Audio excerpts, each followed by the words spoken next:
Welcome back, everyone. I just made a video going over every machine currently in my collection and talking about where it came from and what it is and all that happy stuff.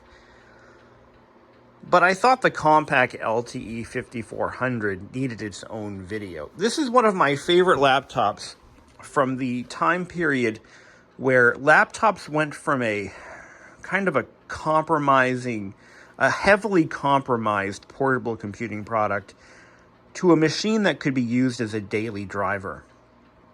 From 1990 to 1999 is when laptops really matured into usable machines that we know and love today. And the LTE 5400 is one such machine. It was obviously towards the later period of the maturation of laptops as we know them.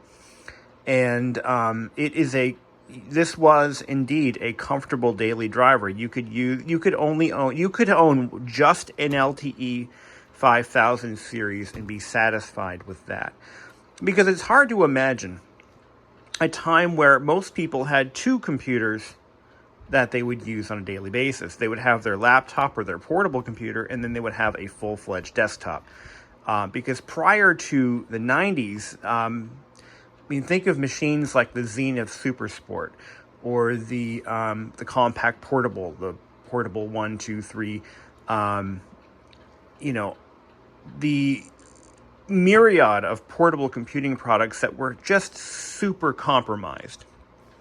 Either they didn't have the I/O ports, they didn't have the display capabilities, they didn't have the storage. For the most part, they were kind of a companion to a desktop PC. Most people would have been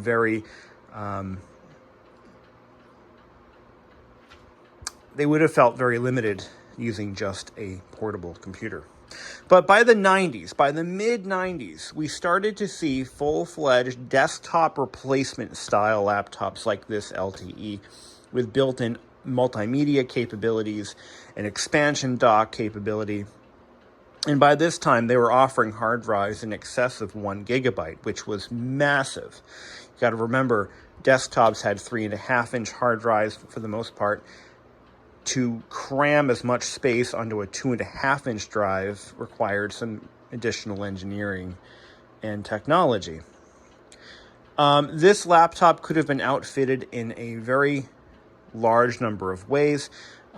This multi-bay right here could have been fitted with either a floppy disk drive, a CD-ROM drive. They didn't have they didn't have CD writers in laptops at that point, but they did have at least 2 or 3 different CD-ROM drives that you could purchase.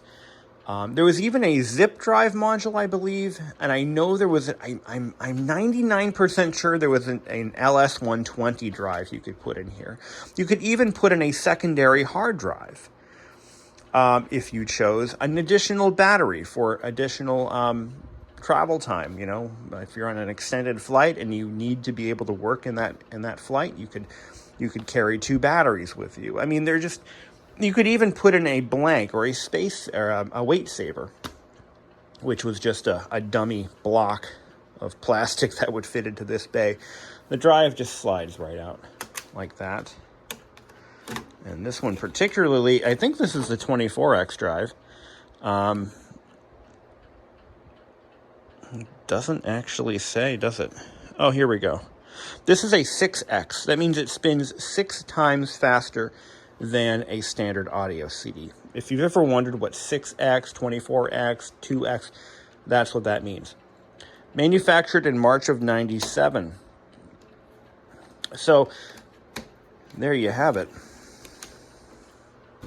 This was kind of the do-all portable computer that could be used as a replacement. And again, I did mention external docks or docking stations or multi-bay, whatever you want. Not multi-bay.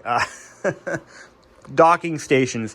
Basically, you could have at home or in your office, wherever you work primarily, you could have a device that this thing latches into that turns it into a full-fledged desktop with a 5 1/4 inch bay, expansion slots, and you know, a nice big, for the time, 17-inch CRT monitor. So these were pretty multi-purpose Swiss Army knife machines. Not to mention, you still have the PCM-CIA slots. This one's fitted with a Zircom Ethernet adapter. I love this laptop for what it is. And when I bought this machine, this actually came from a viewer. But prior to that, I had purchased one. It was an LTE 5280, I think. And I bought it from Hamvention in 2013 out in Dayton, Ohio, in the flea market side. And I had it shipped back home on my return trip. And that machine, well, actually, that machine lives on in this. I took the 5400 and the 5280 that I had, and I combined them into this one. But this is spec'd out as a 5400. It does have all the 5400 accoutrements, including the larger display and the smaller speakers. This is my favorite laptop because it was one of the most successful restorations that I've had with a vintage laptop of this era. I was able to put this together with all crack and stress crack free parts. And I found a good keyboard for it. I was able to buy a new old stock status display. One of the biggest problems with the 5000 series was the LCD status display. It would often have issues. There's what's called a zebra strip, contact strip made out of like a silicone rubber that it transfers the low voltage from the control board, essentially, through to the glass panel. And that zebra strip tends to debond from the glass or from the board behind it. And it gives you characters, or you'll start to lose icons. They just stop working. So your battery icon, for example, if I power this thing up, see how it's got full bars here? You might have one or two missing. Now this battery has been rebuilt. Again, I had a lot of successes getting this machine back to a fully functional state, as it would have in 1997. So the battery has been fully rebuilt with new cells. So I'm averaging around 2.5 hours, I think, on a full charge. Now, for that time period, that was pretty good. Spec-wise, we've got I think it's a Pentium 120 under the hood. Not a terribly fast processor, but again, we're still dealing with technology and space limitations. By 1997, you weren't getting full desktop power out of a laptop. You were getting this actually, I think it doesn't say there. But yeah, you were still getting a decent processor, but it wasn't the latest and greatest. And because of the price, this machine was around $5,000. You know, a lot of that money went into the display, into the battery technology. You know, they were still sold at a premium price with less horsepower than their desktop counterparts. But a Pentium 120 in 1997 wasn't that bad. You know, the Pentium 2 is already out, but the Pentium 120 was still a very capable processor. Pretty sure that's what's in this guy. I have to double check that. Okay, I misspoke. It is a Pentium 150. The 5280 I had, I believe, was a 120. So what I want to do is I want to test out this game that I bought. This is actually a game that I used to play back in around 97, 98. Titanic Adventure Out of Time. My original copy has unfortunately failed. And I found this boxed copy at Savers, of all places. And I'm like, I'm going to buy that and see if it works. So we're going to go ahead and install this game and see how it runs. We're going to do this on battery power because I've got balls of steel. Now this machine, it does have a fairly small drive. I'm going to go ahead and install the full game here. Let's see. I believe this is the 2 gigabyte drive in this machine. One of the common problems with the 5400 is the display. As I understand it, they tend to occasionally, you'll get like a ripple effect. This machine does warrant a recap job. I haven't done it yet because I just haven't done it yet. I will be doing that very soon. My Compaq Contura 425, that one needed it to function. This one, it functions, but it's definitely due for a full recap. We're going to do the power supply, the display board, anything with an electrolytic cap gets replaced. My new kick is I'm recapping pretty much everything I have to keep it alive, and I feel that it's necessary at this point, given the age of some of these machines. I mean, that Tandy over there, that guy's that thing is 34 years old, so it's due. 34 years is a good long time for capacitors. This laptop here, this is about 24 years old, so it's time. It's time. When I started collecting vintage computers in the late 90s, nobody was talking about capacitors. I mean, if they were, it was pretty rare that they were even an issue. And usually it was an issue out of, like, for example, the early, the Mac Classics. I remember people talking about analog board capacitors on those. And this was back when those machines were less than 10 years old. So let's see if this thing runs.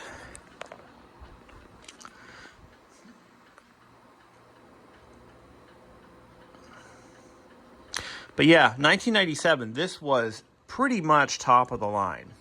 You couldn't really get much better than this for a laptop. If you could, you must have had some serious cash. Now look at this, it's not working. This game has always been temperamental. It is one of the most temperamental games I've ever owned. And it runs differently on pretty much every piece of hardware I put it on. But right now, it's just, the machine is completely hung. So, alright, let's try this. Oh yeah, it's completely hung up. Can't even control Alt Delete out of this one. So kill it. Oh, do a shutdown.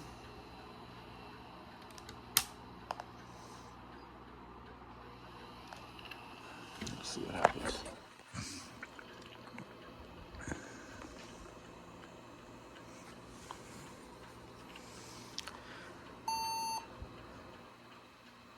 And the neat thing about this game is it's a dual OS version. So this is Windows 95 or Mac OS 7. So yeah, it will basically run on anything you put it on. But I'm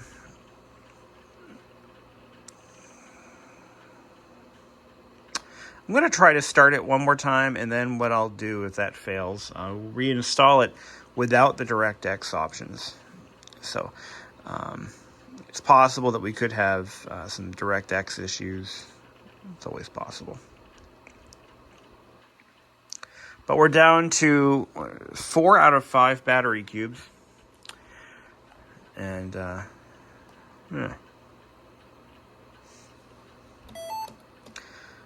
But having one of these status indicator panels that fully functions is definitely a rarity on the LTE. So when you find these, almost always you're going to find that these are bad. They're known for plastic breakages. They do have a very fragile shell, and they did even when they were new. That's nothing new. But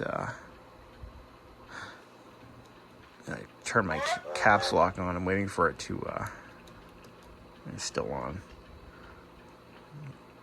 I'm gonna finish booting up. There we go. So there's your caps lock indicator. Got a num-lock indicator.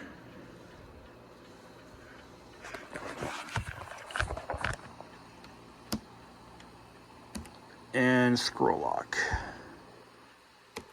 So those all function. The battery, this is your battery consumption, or your power management status. So let's see if I can change that.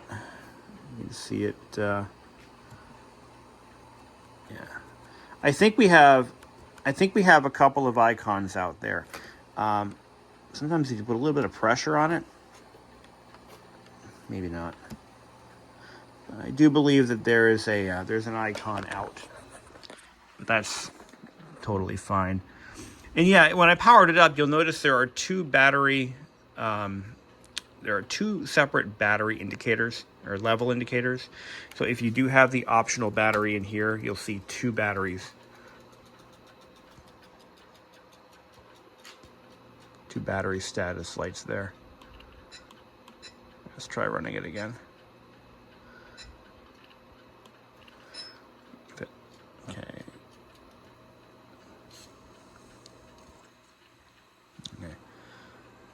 If this doesn't work, I'm going to just uninstall it. Yeah, it froze. So what we're going to do is we're going to just go ahead and uninstall the game and reinstall it without DirectX and see if that makes a difference. I think I found the problem. See, it doesn't have DirectX. I ran DX-Diag and there is no DirectX. So that's not going to help. Let's try this again. I'm just going to go ahead and install the standard version because it usually works more consistently on older stuff. But no big deal. Yeah, apparently DirectX did not get installed, and I don't know if I even have an installer for it. It might be built into the disk. It might be built right into the disk. Let's see. Come on now. Okay. Let's see. I thought it was supposed to install DirectX as part of the installer, but DirectX 3. Open up you. There's the DLL files. Let's see. I think I see an installer. No. DirectX setup. So we need to install DirectX manually, I think, to make that version work. Let's just not and say we did. All right. How are we doing for disk space? Let's see. Show me the money. 56 I have to change the view option to show me the full details. No. Options. Let's see here. I do want that turned on. How do I show the... Well, there's another way to do it. I just open up my computer. I haven't used Windows 95 in a long time. That drive doesn't sound too healthy either. I might have to make some repairs to that. You hear that? It doesn't sound good. That's not the sound you want to hear. But it didn't fail. So that's something. Okay, here we go.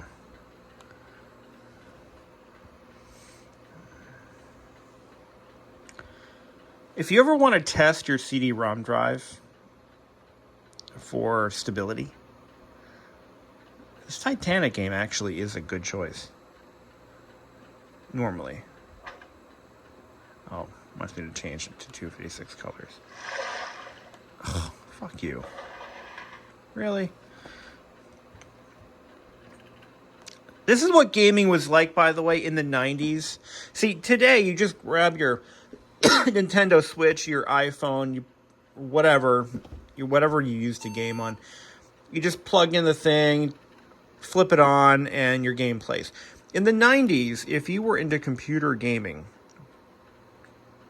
it was a constant struggle. It was an endless battle. Driver compatibilities. Will my sound card work with this particular game, but not that? There were video card issues. There were OS compatibility. Like if you had a newer version of Windows 95 and the game didn't like that or whatever. I mean, there was always something. There was always something. And things got worse when Windows gaming became a thing, and it just lowered my display resolution. What the fuck? Oh, God. I'm telling you. If you wanted to play games on your Windows PC back in the 90s, it was awful. It was absolutely awful. Why is it making that noise?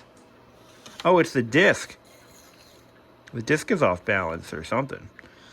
Oh my. I'm going to uninstall it again. This time I'm going to install DirectX 3 manually, and then we're going to try the DirectX 3 version because it's been a while. I thought this game was unstable, but I forgot just how unstable it really was. Now, I should be able to change my resolution and everything on the fly here. Yeah, you can do that. In Windows 95, you could do Windows 3.1, you couldn't do that. You had to restart every friggin' time. Okay. Take a breather. Press OK, uninstall, reinstall, but put DirectX 3 on there. And I'm going to do that manually. Let's see. This game is pretty good, though. Titanic Adventure Out of Time. I spent hours on this game, but because of my super short attention span, I couldn't finish it. Like, I always had something else better to do. I'd be, like, ready to solve the game, and then I'd be like, you know what? I need to make a quick run to the store. So I'd hop on my bicycle, and I'd run to the store. I mean, it's just... I don't have the attention span for games. Maybe it was because I just kept having problems running this game. Like, endless problems. Like, now this. Now this! Ay. Okay. Welcome to 1997, my friends.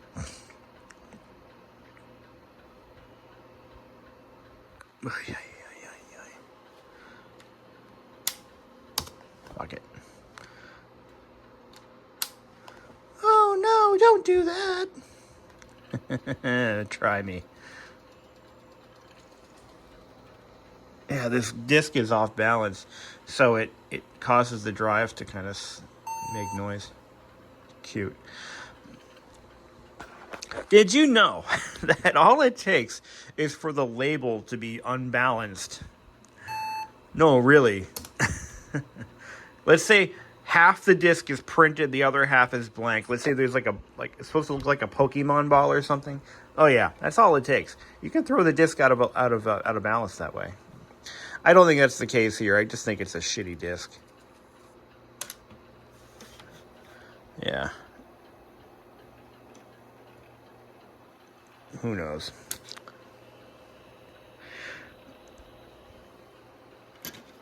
Never had a problem with this drive before, but there's always a first. I don't think it's the drive. I think there's something going on with the... there's just some incompatibilities with the game and my system, you know. Just the usual. The usual. All right. Well, tell you what I'm going to do. I'm going to put in a copy of Encarta 97. Oh, let's just see how this goes. That Titanic game has given me headaches before. In other machines. Let's listen to this. Let's see if it makes any funny noises. No, sounds perfect. It's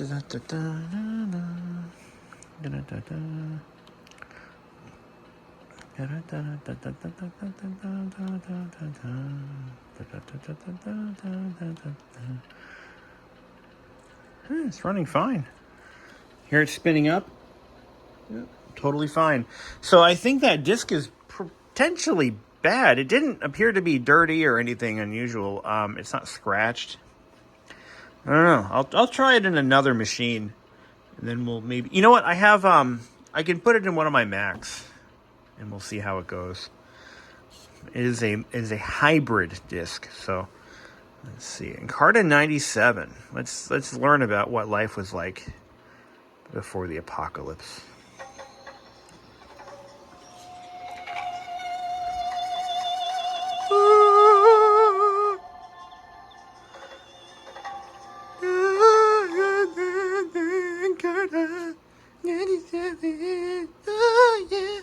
All right, here we go. Media features. Let's see what we got here.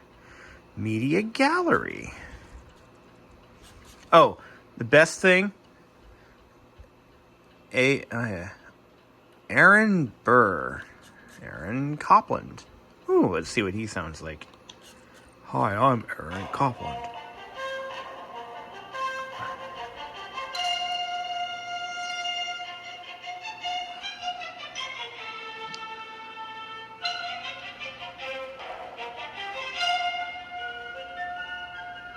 Okay, what's the point of all that? My volume's up. Abnormal cells and cancer. Let's see what we got here. Abnormal cells and cancer. Next. Oh, that's it. Just a picture. I wanted a movie. All right, yeah. Let's see. Some of these should be videos. There should be some videos. Oh, there's one. I just missed it. Let's see here. Buddy Holly. Does it have like one of his songs? It's going to generate a copyright strike. No, it's just a picture.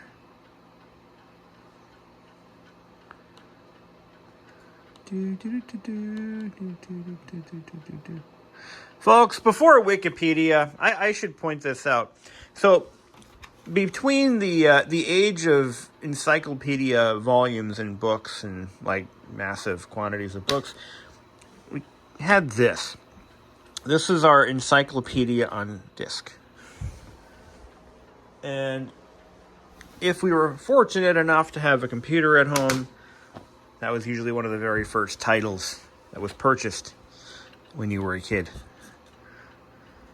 Often came free with many computers. Yes, it did. British Invasion. Oh, is this about the 1960s British Invasion? Look at this. The British are coming. The British are coming. Oh, no. Boom, boom. Bang. British.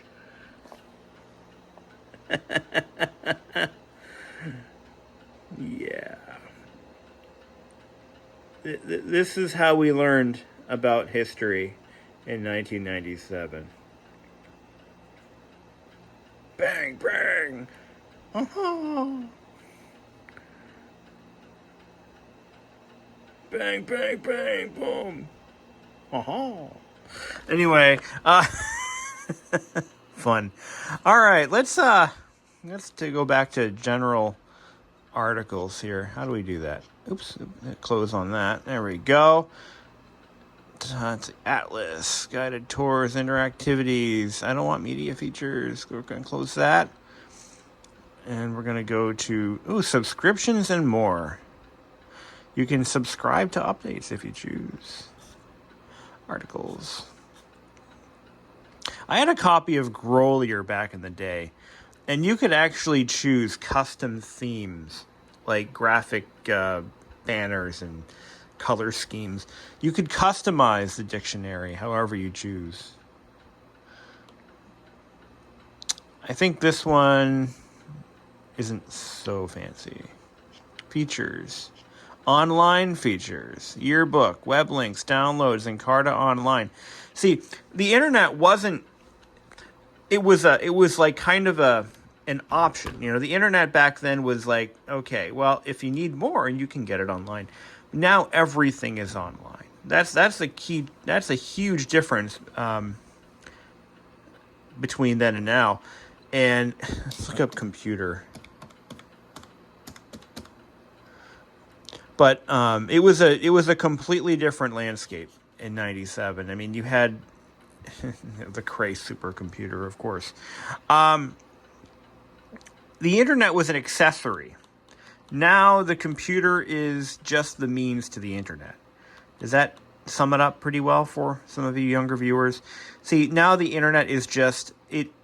Computing is the internet. The internet is computing. But in 1997, you paid $5,000 for a device that could do everything without connecting to the internet that you needed it to do.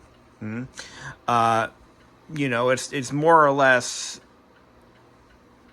the internet was the internet was seen as an accessory, like Encarta was a piece of software, or Microsoft Word was a word processor. You had Word, Excel, PowerPoint, the internet.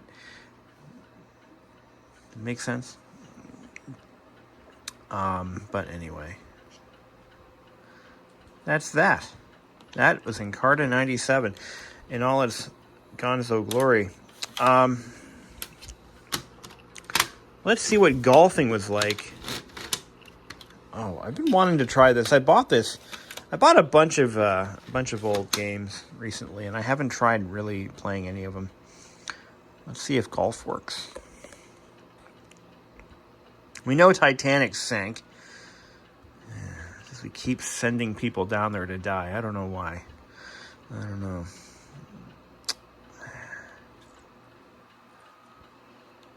There we go. Oh, I need the CD key because of course I do. Do I have it? Oh no. That's not hard to get, but hopefully it's in here somewhere. Nope, there's no CD key. You bastards! I'm gonna have to find a CD key. Okay, apparently 010000000000 worked just fine. Ah, yes. Like it. Okay.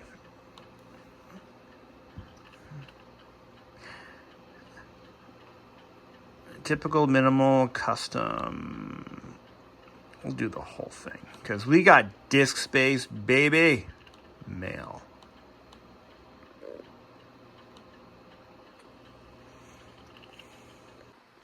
Okay, I succeeded in installing golf on my LTE 5400. Let's play golf. Huh? Did I finish uninstalling the other game? Yeah, I did. I think so. Let's see. It should be under Microsoft Games. There it is. Oops. Golf 3.0 by Microsoft Home.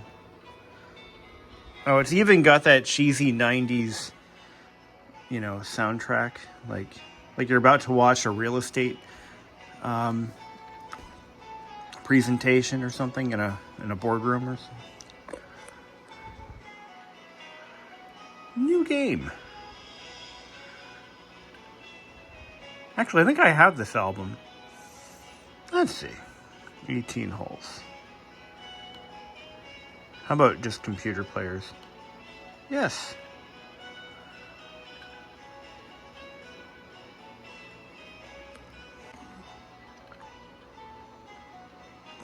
I quite like this song.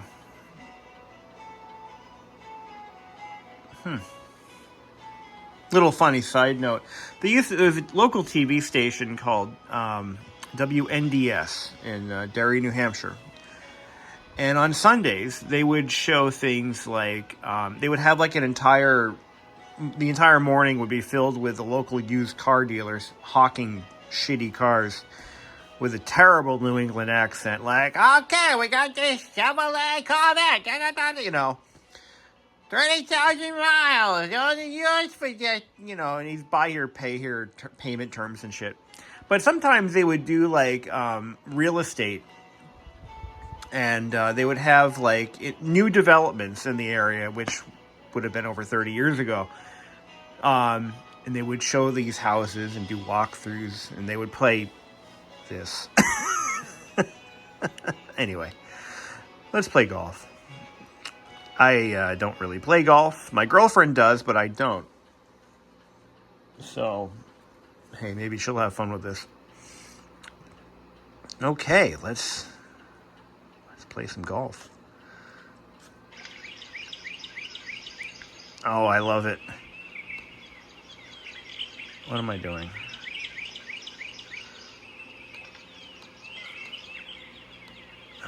Let's see, what are the controls? I should probably know what the controls are. Arrow keys. Swing. Oh, here we go. Yay. Now what?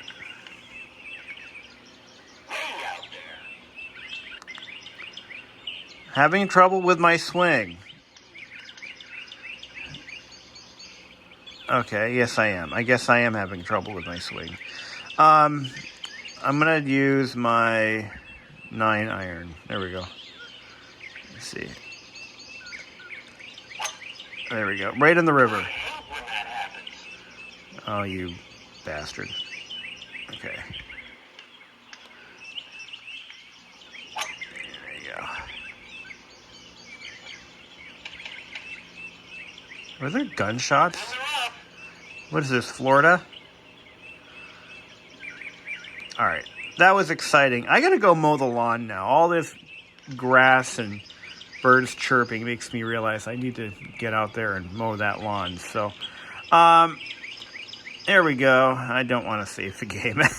But there you go. 1997, computing at its finest. You pretty much got to see the highs, the lows, and the okay moments from 1990s.